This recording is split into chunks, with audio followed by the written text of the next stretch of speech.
Programme में हमें join करें मुर्तज़ा अली शाह, जर्नलिस्ट हैं, लंदन बेस्ड हैं। ब्रॉडशीट केस को बड़ी करीब से उन्होंने देखा, रिपोर्ट किया और इस हवाले से एक्सटेंसिव इन्फॉर्मेशन भी इनके पास है और वो शेयर करते रहते हैं अपने सोशल मीडिया समेत, अपने टेलीविज़न पर भी। बहुत शुक्रिया आपका प्रोग्राम में ज्वाइन करने का मुर्तज़ा अली शाह। सबसे पहले तो आप ये बताइएगा कि जो कमीशन ने फाइंडिंग दी है, अपनी वज़ीर-ए-आज़म को रिपोर्ट सबमिट कराई है, आपका ख़ावे मुस्फ़ी के साथ भी गुफ्तगू हुई, वो भी हमने देखी।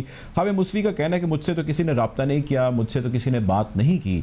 थोड़ी सी उसकी ज़रा तफसील बताइएगा कि उनका ये कंसर्न जो उन्होंने रेस किया है, क्या वो इस कैटेगरी में फॉल करते थे क्योंकि ये कमीशन का काम था वज़ीर-ए-आज़म को इंटरनल फाइंडिंग देना, या उनका ये जो क्लेम है या उनका जो एक गिला है वो गलत है, नहीं होना चाहिए? देखिए, ख़ावे मुस्फ़ी का कहना ये है कि जो ब्रॉडशीट का स्कैंडल है उसके एक्चुअली जो सेंट्रल कैरेक्टर तो वो है, चूंकि जो ब्रॉडशीट एलएलसी जो केस जीता है पाकिस्तान से वर्सेस ब्रॉडशीट वर्सेस नैब, इस केस के जो सबसे बड़े जो बेनिफिशियरी और जो सबसे बड़ा जो स्टेक होल्डर है वो या तो नैब है या ख़ावे मुस्फ़ी है। ख़ावे मुस्फ़ी का ये कहना है $1 मिलियन का जो पूरा ओवरऑल जो केस की जो कॉस्ट पड़ी है वो कैसे पड़ी और हुआ क्या। यानी ख़ावे मुस्फ़ी की एक्सपेक्टेशन ये थी कि जो ब्रॉडशीट कमीशन है वो उनसे बातचीत करते और उनका वर्जन भी लेते कि आखिर चीजें यहाँ तक पहुंची कैसे, और ये कि क्या जो फंडामेंटली की जो सेटलमेंट है ये क्या हो सकती थी या फिर कोर्ट के ऊपर छोड़ा जाना चाहिए था। वो एक्चुअली बताना ये चाहते थे ब्रॉडशीट को कि मुख्तलिफ स्टेजेस पर जो नैब के वकला हैं उनके पास इस बात की अपॉर्चुनिटीज मौजूद थी कि वो इस केस को सेटल करते, और ये कि जो नैब है वो एक रैशनलिस्टिक वो अप्रोच लेते और इस केस को सेटल करते। और अगर तो अभी पाकिस्तान की जो टोटल जो कॉस्ट है वो तकरीबन डॉक्टर साहब पड़ रही है $70 मिलियन, और अगर किसी स्टेज पे मेडिएशन हो जाती या सेटलमेंट की तरफ चीजें जाती तो इससे जो आधी से भी कम कीमत पर जो इस केस का जो ये रिजॉल्व हो सकता था। लेकिन फिर हुआ क्या कि इस केस में जो जिस बुनियाद के ऊपर केस शुरू किया गया था वो मकासद भी हासिल नहीं हुए, कि मकसद ये था कि नवाज शरीफ, आसिफ अली जरदारी और दीगर लोगों के बिलियंस ऑफ पाउंड्स पकड़ने, वो भी नहीं पकड़े गए। और उसके बाद हुआ क्या कि जो एंड पे अगर कोई लूजर है इस केस में वो सिर्फ और सिर्फ पाकिस्तान की रियासत। अच्छा, ये बताइए, अब आपने आउट ऑफ कोर्ट सेटलमेंट का जिक्र किया। आउट ऑफ कोर्ट सेटलमेंट तो एक पाकिस्तान पीपल्स पार्टी ने भी की, जिसका जिक्र शहजाद अकबर ने ऐवान के अंदर किया।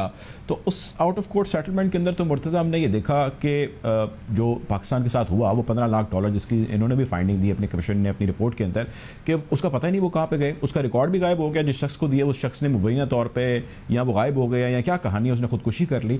तो ना वो पैसों का पता लगा, ना उसके रिकॉर्ड का पता लगा, और सिर्फ ये पता लगा कि जी ये पीपल्स पार्टी के टेन्योर के अंदर हुआ था और उन्होंने आउट ऑफ कोर्ट सेटलमेंट करने की कोशिश की। तो ये तो कभी भी पाकिस्तान के हक में या फेवर में नहीं गई। देखें, इसमें मैं एक बात बिल्कुल आपको, वो जो मेरी इन्वेस्टिगेशन है और इसके ऊपर मैं आगे काम भी कर रहा हूँ, स्टोरी भी बहुत जल्द छपेगी। पीपल्स पार्टी का इससे कोई ताल्लुक नहीं है, और इसलिए कि ये हुआ जरूर पीपल्स पार्टी के जमाने से है।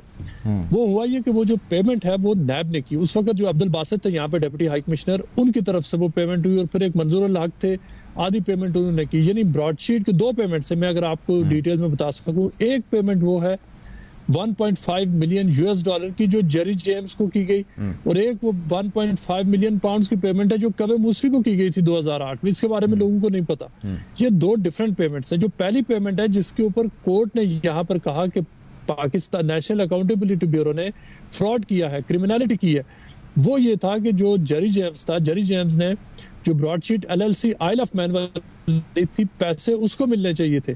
जेरी जेम्स ने वो जो कर लिए, और इसमें जो पाकिस्तान की तरफ से बाकायदा तौर पर इसमें जो नैब और फॉरेन ऑफिस है उनके अप्रूवल शामिल है। इसमें बेशक वो पेमेंट मंजूर अल हक और अब्दुल बासित की तरफ से हुई थी, वाजिद शमसल हसन उस वक्त हाई कमिश्नर थे, लेकिन ये सारी डायरेक्शंस और अप्रूवल जो फॉरेन ऑफिस से आए थे, नेशनल अकाउंटेबिलिटी ब्यूरो ने उसको पास किया। यही वजह है कि जिन लोगों ने उस वक्त उसको पास किया, जिन्होंने साइन किया उस डील पर, वो सारा रिकॉर्ड गायब है। और इस हवाले से वाजिद शमसल हसन से मेरी बात हुई है, वो ये कह रहे हैं कि वो अगर उनको तो जब उन्होंने टेक ओवर किया उस वक्त तो ये सारे मामलात हो चुके थे। और मैं आपको ये भी बताता चलूं कि वाजिद शमसल हसन ने लिखा भी था फॉरेन ऑफिस को कि इस पेमेंट को रोका जाए, लेकिन फिर उनको एडवाइस ये मिला कि अगर ये पेमेंट रोकी गई तो उसके पाकिस्तान के लिए संगीन नताइज होंगे। असल उस वक्त स्ट्रेटेजी उनके जहन में ये थी कि हम जो ब्रॉडशीट एलएलसी जिब्राल्टर है, अगर हम उसको पेमेंट कर देंगे तो हम ये प्ली लेंगे कि चूंकि फाउंडर जेरी जेम्स है, लिहाजा ये $1.5 मिलियन देकर हमने जान छुड़ा दी, और जो ब्रॉडशीट आइल ऑफ मैन वाली है वो उससे हम जान छूट जाएंगे। लेकिन हुआ क्या, ख़ावे मुस्फ़ी को जो उस वक्त नैब ने 1.5 मिलियन पाउंड्स दिए उसी अरसे में, उन्होंने वो 1.5 मिलियन पाउंड्स लेकर जो लिक्विडेशन में उनकी ब्रॉडशीट एलएलसी थी उसको दोबारा जिंदा किया। जो उसके जो इन्वेस्टर थे, जो डेटर्स थे, उनको पैसे देकर किया, और उस कंपनी को खड़ा करके उन्होंने पाकिस्तान से दिए हुए पैसे लेकर पाकिस्तान के खिलाफ लिक्विडेटेड कंपनी को खड़ा किया और फिर उन्होंने केस लॉन्च किया, जिसके बाद पाकिस्तान तकरीबन फिर यानी ये जो पैसे हैं ये जेरी जेम्स वाले नहीं हैं, ये पैसे वो हैं जो कावे मूसवी को दिए थे। ये जेरी जेम्स को एक पेमेंट हुई थी और एक कावे मूसवी को भी हुई थी, लेकिन कावे मूसवी ने की है $15 लाख वाली। मैं ये जानना चाह रहा हूँ कि ये फाइंडिंग्स कावे मूसवी वाले के हवाले से दी गई हैं या जेरी जेम्स के $15 लाख के? जेरी जेम्स ये जो रिकॉर्ड, लेकिन इसके हवाले से तो मुर्तज़ा शहजाद अकबर साहब ईवान के अंदर ये कह चुके हैं कि ये वही पैसे हैं $15 लाख जो out of court settlement Pakistan People's Party का, यानी इसका दूसरा मतलब आप ये कह रहे हैं कि वो गलत बयानी कर रहे हैं, इसमें कोई हकीकत नहीं है। देखें, ये आउट ऑफ कोर्ट सेटलमेंट उन्होंने किया ये था कि उन्होंने अपनी तरफ से यही अटेम्प्ट की थी, लेकिन देखें इसमें बड़ी इंपॉर्टेंट बात है। अब इसके जो सर एंथनी एवंस है उन्होंने इस बारे में क्या कहा, उन्होंने कहा कि नैब ने इकोनॉमिक टॉर्ट किया है, यानी नैब ने बाकायदा तौर पर फ्रॉड किया ब्रॉडशीट एलएलसी के साथ। ये सेटलमेंट तो जरूर होनी चाहिए थी, लेकिन सेटलमेंट का तरीका है कि आप जो राइट पार्टनर है आप उसके साथ करें। आप एक झूठी कंपनी को, फेक बंदे को, एक फेक कंपनी को सेटल करके अगर आप समझेंगे कि केस से आपकी जान छूट जाएगी तो वो नहीं हुआ। और ये कावे मूसवी ने साबित किया कि उसको जो शुरू से उसकी प्ली यही थी कि पाकिस्तान ने गलत कंपनी को पैसे दिए, इसलिए कि वो 1.5 मिलियन देकर उनके 14-15 मिलियन से जान छुड़ाना चाहते हैं। और इसी बात पर कोर्ट ने एक्चुअली जो फैक्ट ये है कि जो लंदन हाई कोर्ट है उसने जो टोटल जो उसका जो डिसीजन है वो ब्रॉडशीट एलएलसी और कावे मूसवी की फेवर में है।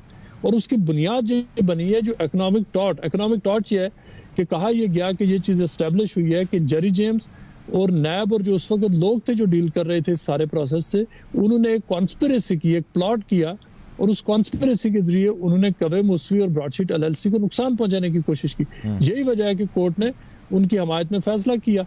लिहाजा इसमें जो कोर्ट की जो फाइंडिंग्स है वो फैक्ट्स हैं, पाकिस्तान ने इसको मुख्तलिफ स्टेजेस पे चैलेंज किया, किसी भी कोर्ट ने उसको नहीं माना और ये फैक्ट्स हैं कि इसके। ठीक है जी, बहुत शुक्रिया जी, हमारे साथ मुर्तज़ा अली शाह मौजूद थे। आपके वक्त का